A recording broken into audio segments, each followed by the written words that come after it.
ओम नमो भगवते वासुदेवाय नमः। ओम विष्णवे नमः। आज श्रावण कृष्ण पक्ष कामिका एकादशी का व्रत है। आज के दिन आप सभी सुनेंगे कामिका एकादशी की व्रत कथा, 11 माता की कथा और आरती। प्रेम से बोलिए श्री हरि विष्णु भगवान की जय। एकादशी माता की जय। कुंती पुत्र धर्मराज युधिष्ठिर कहने लगे कि हे भगवान, आषाढ़ शुक्ल देवशयनी एकादशी तथा चातुर्मास्य महात्म्य मैंने भली प्रकार से सुना। अब कृपा करके श्रावण कृष्ण एकादशी का क्या नाम है सो बताइए। श्री कृष्ण भगवान कहने लगे कि हे युधिष्ठिर, इस एकादशी की कथा एक समय स्वयं ब्रह्मा जी ने देवर्षि नारद जी से कही थी, वही मैं तुमसे कहता हूँ। नारद जी ने ब्रह्मा जी से पूछा था कि हे पितामह, श्रावण मास के कृष्ण पक्ष की एकादशी की कथा सुनने की मेरी इच्छा है। उसका क्या नाम है, क्या विधि है और उसका महात्म्य क्या है, सो कृपा करके कहिए। तब नारद जी के ये वचन सुनकर ब्रह्मा जी ने कहा, हे नारद, लोकों के हित के लिए तुमने बहुत सुंदर प्रश्न किया है। श्रावण मास की कृष्ण एकादशी का नाम कामिका है। उसके सुनने मात्र से वाजपेय यज्ञ का फल मिलता है। इस दिन शंख चक्र गदाधारी विष्णु भगवान का पूजन होता है। जिनके नाम श्रीधर, हरि, विष्णु, माधव, मधुसूदन हैं, उनकी पूजा करने से जो फल मिलता है सो सुनो। जो फल गंगा, काशी, नैमिषारण्य और पुष्कर स्नान से मिलता है, वह विष्णु भगवान के पूजन से मिलता है। जो फल सूर्य व चंद्र ग्रहण पर कुरुक्षेत्र और काशी में स्नान करने से, समुद्र वन सहित पृथ्वी दान करने से, सिंह राशि के बृहस्पति में गोदावरी और गंडकी नदी में स्नान से भी प्राप्त नहीं होता, वह भगवान विष्णु के पूजन से मिलता है। जो मनुष्य श्रावण मास में भगवान का पूजन करते हैं, उनसे देवता, गंधर्व, सूर्य आदि सब पूजित हो जाते हैं। अतः पापों से डरने वाले मनुष्यों को कामिका एकादशी का व्रत और विष्णु भगवान का पूजन अवश्य में करना चाहिए। पाप रूपी कीचड़ में फंसे हुए और संसार रूपी समुद्र में डूबे मनुष्यों के लिए इस एकादशी का व्रत और भगवान विष्णु का पूजन अत्यंत आवश्यक है। इससे बढ़कर पापों के नाशों का कोई उपाय नहीं है। हे नारद, स्वयं भगवान ने यही कहा है कि कामिका व्रत से जीव को योनि को प्राप्त नहीं होता। जो मनुष्य इस एकादशी के दिन भक्ति पूर्वक तुलसी दल भगवान विष्णु को अर्पण करते हैं, वे इस संसार के समस्त पापों से दूर रहते हैं। विष्णु भगवान रत्न, मोती, मणि तथा आभूषण आदि से इतने प्रसन्न नहीं होते जितने तुलसी दल से। तुलसी दल पूजन का फल 4 भार चांदी और 1 भार स्वर्ण के दान के बराबर होता है। हे नारद, मैं स्वयं भगवान की अति प्रिय तुलसी को सदैव नमस्कार करता हूँ। तुलसी के पौधे को सींचने से मनुष्य की सब यातनाएं नष्ट हो जाती हैं। दर्शन मात्र से सब पाप नष्ट हो जाते हैं और स्पर्श से मनुष्य पवित्र हो जाता है। कामिका एकादशी की रात्रि को दीपदान तथा जागरण के फल का महात्म्य चित्रगुप्त भी नहीं कर सकते। जो इस एकादशी की रात्रि को भगवान के मंदिर में दीपक जलाते हैं, उनके पितृ स्वर्ग लोक में अमृत पान करते हैं तथा जो घी या तेल का दीपक जलाते हैं, वे 100 करोड़ दीपकों से प्रकाशित होकर सूर्य लोक को जाते हैं। ब्रह्मा जी कहते हैं कि हे नारद, ब्रह्म हत्या तथा भ्रूण हत्या आदि पापों को नष्ट करने वाली इस कामिका एकादशी का व्रत मनुष्य को यत्न के साथ करना चाहिए। कामिका एकादशी के व्रत का महात्म्य श्रद्धा से सुनने और पढ़ने वाला मनुष्य सभी पापों से मुक्त होकर विष्णु लोक को जाता है। प्रेम से बोलिए श्री हरि विष्णु भगवान की जय। अब आप सभी सुनेंगे कामिका एकादशी व्रत के दिन ग्यारस माता की कथा। ग्यारस माता की कथा को पूर्ण श्रद्धा भाव और विश्वास के साथ सुनने से ग्यारस माता भक्तों पर अपनी कृपा करती हैं और हर मनोकामना को पूर्ण करती हैं। तो आइए पूर्ण श्रद्धा भाव के साथ ग्यारस माता की कथा को सुनते हैं। एक बार एक राज्य में एक राजा रहा करता था। राजा बहुत ही बुद्धिमान और बलशाली था। राजा सदैव अपनी प्रजा का बहुत अच्छे से ध्यान रखता था। प्रजा भी अपने राजा को बहुत पसंद करती थी। राजा की दो बेटियां थी। राजा अपनी दोनों बेटियों से बहुत प्रेम करता था। राजा की छोटी बेटी देखने में बहुत सुंदर और आकर्षक थी और राजा की बड़ी बेटी छोटी बेटी के मुकाबले थोड़ा कम सुंदर थी। राजा की छोटी बेटी ग्यारस माता का पूजन किया करती थी और सभी लोग राजा की छोटी बेटी से बहुत प्रेम करते थे और बहुत प्रशंसा किया करते थे। राजा भी अपनी छोटी बेटी को बड़ी बेटी से अधिक प्रेम करता था, जिस कारण राजा की बड़ी बेटी को अपनी छोटी बहन से बहुत नफरत होने लगी थी। राजा की दोनों बेटियां जब बड़ी हो गई तब एक पड़ोस राज्य में रहने वाला राजकुमार राजा की बड़ी बेटी के लिए रिश्ता लेकर आया। लेकिन जैसे ही उस राजकुमार की नजर राजा की छोटी बेटी पर पड़ी तो वह राजकुमार राजा की छोटी बेटी पर आकर्षित हो गया और उससे पहली नजर में प्रेम कर बैठा।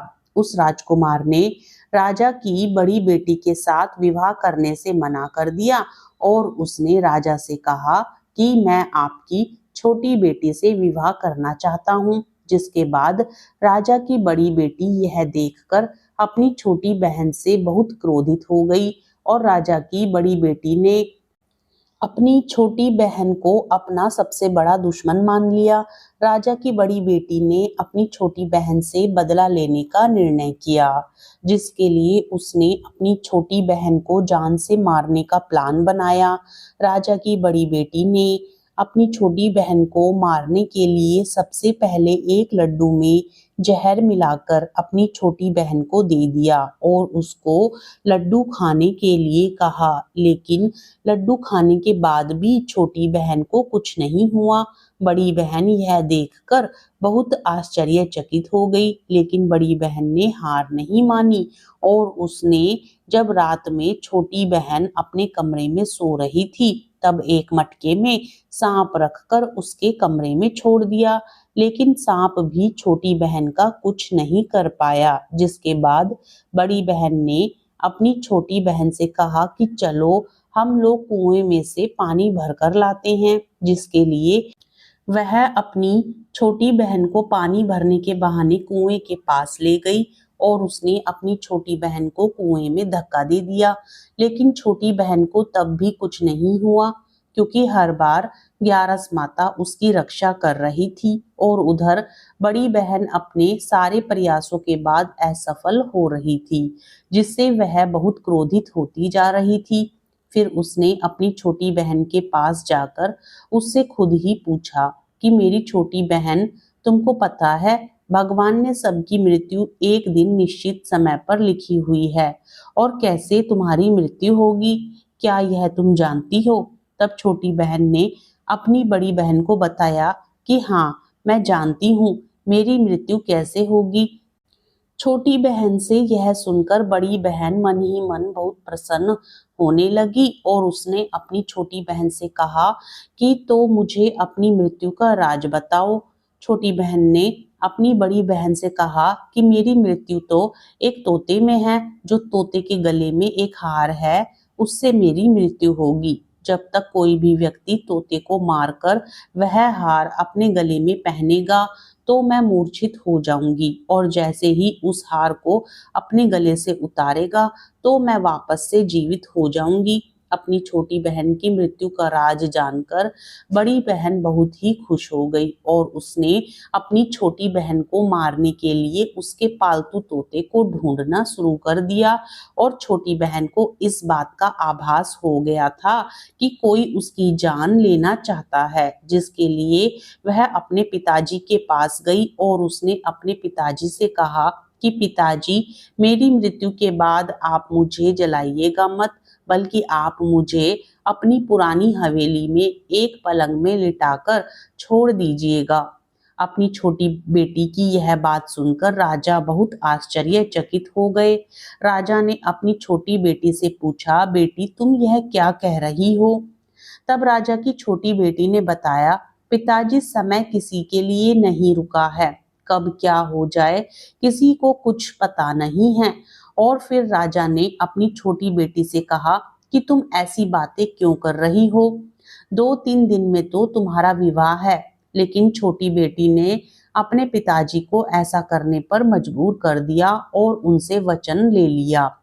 राजा ने भी अपनी छोटी बेटी की बात स्वीकार कर ली और 2-3 दिनों के बाद जब शादी का समय आया, तब राजकुमार बारात लेकर राजा के घर आया और राजकुमार और राजा की छोटी बेटी का विवाह शुरू हो गया।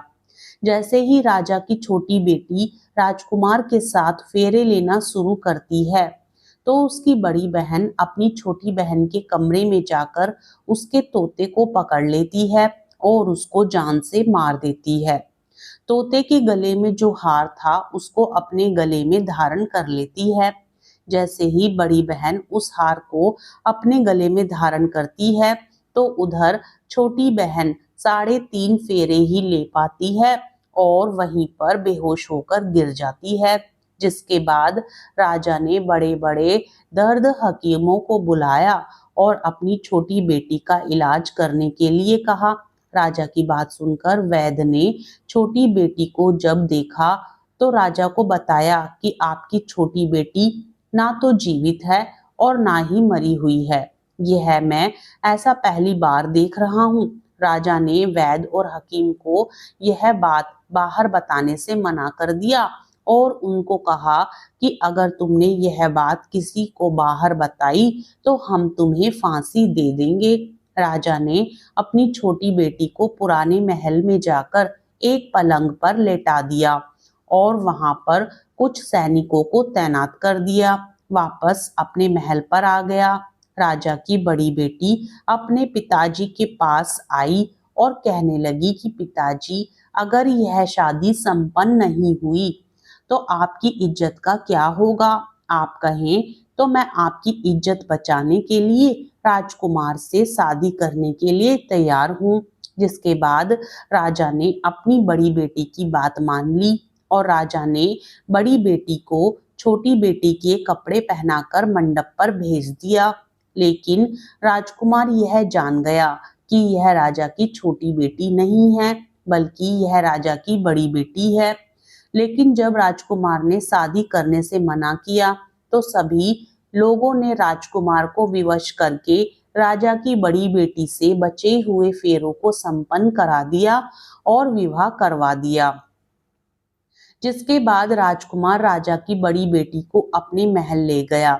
राजकुमार राजा की बड़ी बेटी से ना तो बात करता था, ना ही उसको पसंद करता था और ना ही उसके आसपास भटकता था। और राजकुमार ने यह फैसला लिया था कि वह अपनी प्रेमिका को ढूंढ कर रहेगा और यह जानकर रहेगा कि उसके साथ क्या हुआ है। एक दिन राजकुमार अपने घोड़े पर सवार होकर राजा के पुराने महल के पास पहुंच गया, जहां पर उसने कुछ सैनिकों को देखा। महल के पास पहुंचकर राजकुमार ने जब महल को ध्यान से देखा, तो वह समझ गया कि यह तो हमारे ससुर जी का महल है। तब राजकुमार ने सैनिकों से पूछा, तुम लोग यहाँ क्या कर रहे हो और इस महल के अंदर उस पलंग पर कौन लेटा है? जिसके बाद सैनिकों ने बताया कि यहाँ पर राजा की छोटी बेटी लेटी है। यह सुनकर राजा बहुत प्रसन्न हो गया और वह तुरंत अपनी प्रेमिका के पास पहुंच गया और उसकी सेवा करने लगा। जैसे ही रात हुई तो राजा की छोटी बेटी उठकर खड़ी हो गई। राजकुमार को यह देखकर बहुत खुशी हुई और उसने अपनी प्रेमिका से पूछा कि तुम यहाँ क्या कर रही हो? तुम मेरे साथ मेरे घर चलो। राजा की छोटी बेटी ने राजकुमार को सारी बातें बता दी कि मेरी जान एक तोते में बसी थी और मैंने यह बात सिर्फ अपनी बड़ी बहन को बताई थी और मुझे पता है कि उसने ही मुझे मारने का प्रयास किया है। उसके पास एक हार है जिसको वह सुबह पहन लेती है और रात को उतार देती है। जब तक वह हार को पहने रहती है तब तक मैं मूर्छित रहती हूँ और जैसे ही वह हार को उतार देती है तो मैं जीवित हो जाती हूँ और जब तक मेरी बड़ी बहन के पास वह हार है तब तक मैं ऐसे ही जीवित और मूर्छित होती रहूंगी। अगर मेरी बड़ी बहन के पास जो हार है वह मेरे हाथ में लग जाए तो मैं हमेशा के लिए जीवित हो जाऊंगी। राजकुमार यह बात सुनकर राजा की छोटी बेटी के पास रहने का निर्णय कर लेता है और उसने अपने बचे हुए सारे फेरे उस पलंग में लेटी राजकुमार की छोटी बेटी के साथ ले लिए और अपना विवाह पूर्ण कर लिया और वहीं पर रहने लगा। देखते ही देखते कुछ समय में राजा की छोटी बेटी और राजकुमार की पत्नी पेट से हो गई। एक दिन राजकुमार को किसी काम से बाहर जाना पड़ा। तब छोटी बहन के पेट में बहुत तेज से दर्द होने लगा, जिसके बाद उसने ग्यारस माता का आवाहन किया। जिसके बाद वहां पर ग्यारस माता प्रकट हुई और उन्होंने अपनी भक्तों के दर्द को दूर किया और एक पुत्र की प्राप्ति करवाई और वहीं पर अचानक से राजकुमार भी आ गया। राजकुमार ने ग्यारस माता को देखा तो वह आश्चर्यचकित हो गया और उसने तुरंत माता को प्रणाम किया और ग्यारस माता ने राजकुमार से कहा कि जब तुम्हारा यह पुत्र 5 वर्ष का हो जाए तो तुम अपनी पत्नी का हार आकर इसके गले में डाल देना। और देखते ही देखते राजकुमार और राजा की छोटी बेटी का पुत्र 5 वर्ष का हो जाता है। तो राजकुमार अपने बेटे से कहता है कि बेटा, मैं कुछ काम से बाहर जा रहा हूँ, तुम अपनी माता का ध्यान रखना। और वहां से चला जाता है। राजा को बाहर निकलता देख बड़ी बहन के सैनिक देख लेते हैं और बड़ी बहन को जाकर सारी बातें बता देते हैं, जिसके बाद बड़ी बहन अपनी छोटी बहन के पुत्र को वहां से उठवा लेती है और उसको मरवा देती है। छोटी बेटी के पुत्र के 2 टुकड़े करवा देती है। पहला टुकड़ा चक्की के पास छुपा देती है और दूसरा टुकड़ा अपनी पलंग के नीचे रख लेती है। अब ग्यारस माता भिखारन का रूप लेकर आती है। एक भिखारी का रूप रखकर बड़ी बहन के पास चली जाती है, जिसके बाद वहां पर भिक्षा मांगने लगती है। बड़ी बहन अपने नौकरों से कहती है कि जाकर भिक्षा दे दो, लेकिन जैसे ही नौकर ग्यारस माता को भिक्षा देने के लिए आते हैं तो माता उन्हें मना कर देती है और कहती है कि मैं तुम्हारी महारानी से ही भिक्षा लूंगी। जिसके बाद बड़ी बहन स्वयं ही भिक्षा देने के लिए माता के पास आती है। तब माता एक बिल्ली का रूप लेकर उसके कमरे में चली जाती है और वहां पर छोटी बेटी के मृत पुत्र के 2 टुकड़ों को जोड़कर एक कर देती है और उसे जीवित कर देती है। साथ ही राजकुमार को ग्यारस माता स्वप्न में बताती है कि राजा की बड़ी बेटी तुम्हारे पुत्र के प्राण हर लेना चाहती है, तो तुम इसका ध्यान रखना। राजकुमार अपने बेटे को लेकर अपनी पत्नी के पास जाता है और उसे कहता है कि तुम इसका ध्यान रखना। अगर तुम इस बच्चे का अच्छे से ध्यान रखोगी तो मैं तुमसे बात करूंगा। एक दिन राजकुमार अपने पुत्र से कहता है कि तुम्हारी माता के गले में जो हार है तुम उसे मांग लो। जिसके बाद राजकुमार का लड़का अपनी माँ के पास जाता है और कहता है कि माँ, मुझे तुम्हारा यह हार चाहिए जो तुमने गले में पहन रखा है। यह सुनकर पहले तो बड़ी बहन बहुत क्रोधित होती है, पर उसको यह याद आता है कि राजकुमार ने कहा था कि अगर मैं इस बच्चे का अच्छे से ध्यान रखूंगी तो वह मुझसे बात करेंगे, अन्यथा नहीं। जिस कारण वह हार उस बच्चे को दे देती है और वह तुरंत हार को ले जाकर अपने पिताजी को दे देता है और तभी राजकुमार अपने बेटे को लेकर वहां से जाने लगता है और राजा की बड़ी बेटी से कहता है कि तुम हमारे लिए खाना बनाकर रखना, मैं शाम को आकर तुम्हारे साथ खाऊंगा। और वह अपने बेटे को लेकर वहां से चला जाता है, जिसके बाद वह राजा के पास जाता है और उनको सारी बातें बता देता है। राजा अपनी बड़ी बेटी की यह करतूत सुनकर बहुत क्रोधित होते हैं और अपनी परवरिश पर ही दोष देने लगते हैं और राजकुमार को अपनी छोटी बेटी के साथ रहने के लिए आदेश देते हैं। इस प्रकार राजकुमार, छोटी बेटी और उनका पुत्र ग्यारस माता की कृपा से सुखपूर्वक जीवन व्यतीत करते हैं। ग्यारस माता राजा की बड़ी बेटी को उसके द्वारा किए गए कुकर्मों की सजा देती है। उसे जीवन भर दुख और कष्टों को सहना पड़ता है। प्रेम से बोलिए ग्यारस माता की जय। ग्यारस माता की कृपा आप और आपके समस्त परिवार पर बनी रहे। कथा सुनने के बाद आरती भी जरूर सुननी चाहिए, तभी कथा का संपूर्ण फल प्राप्त होता है। ओम जय एकादशी, जय एकादशी, जय एकादशी माता। विष्णु पूजा व्रत को धारण कर शक्ति मुक्ति पाता। ओम जय एकादशी माता, तेरे नाम की नाऊ देवी, भक्ति प्रदान करनी, गण गौरव की देनी माता, शास्त्रों में वर्णी। ओम जय एकादशी माता, मार्ग शीर्ष के कृष्ण पक्ष की उत्पन्ना, विश्व तारिणी जननी, शुक्ल पक्ष में हुई मोक्षदा, मुक्ति दाता बन आई। ओम जय एकादशी माता, पौष के कृष्ण पक्ष की सफला नामक है, शुक्ल पक्ष में हुई पुत्रदा, आनंद अधिक रहे। ओम जय एकादशी माता, नाम षटिला, माघ मास में कृष्ण पक्ष आवे, शुक्ल पक्ष में जया कहावे, विजय सदा पावे।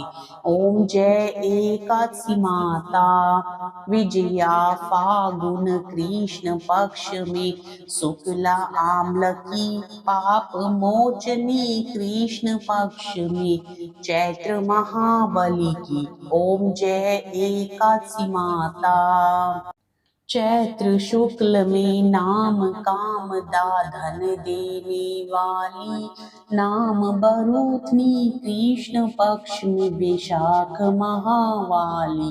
ओम जय एकादशी माता, शुक्ल पक्ष में होए मोहिनी, अपरा ज्येष्ठ कृष्ण पक्षी, नाम निर्जला, सब सुख करणी, शुक्ल पक्ष रखी। ओम जय एकादशी माता, योगिनी नाम, आषाढ़ में जानो कृष्ण पक्ष करनी, देव शयनी नाम कहायो, शुक्ल पक्ष धरणी। ओम जय एकादशी माता, कामिका श्रावण मास में आवे, कृष्ण पक्ष कहिए, श्रावण शुक्ला होए पवित्रा, आनंद से रहिए। ओम जय एकादशी माता, अजा भाद्रपद कृष्ण पक्ष की परिवर्तनी, शुक्ला इंदिरा अश्विन कृष्ण पक्ष में, व्रत से भवसागर निकला। ओम जय एकादशी माता, पापान कुशा है शुक्ल पक्ष में, आप हरण हारी, रमा मास कार्तिक में आवे, सुखदायक भारी। ओम जय एकादशी माता, देवोत्थानी शुक्ल पक्ष की, दुख नाशक मैया, पावन मास में करो विनती, पार करो नैया।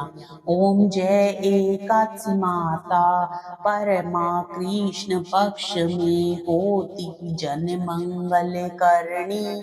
शुक्ल मास में होए पद्मिनी, दुख दारिद्र हरणी। ओम जय एकादशी माता, जो कोई आरती एकादशी की भक्ति सहित गावे, जन गुर दीता स्वर्ग का वासा, निश्चय वह पावे। ओम जय एकादशी माता। आपको कथा अच्छी लगे तो वीडियो को लाइक करें, वीडियो को शेयर करें और साथ ही चैनल को सब्सक्राइब करके कमेंट बॉक्स में ग्यारस माता की जय भी जरूर लिखें। प्रेम से बोलिए ग्यारस माता की जय।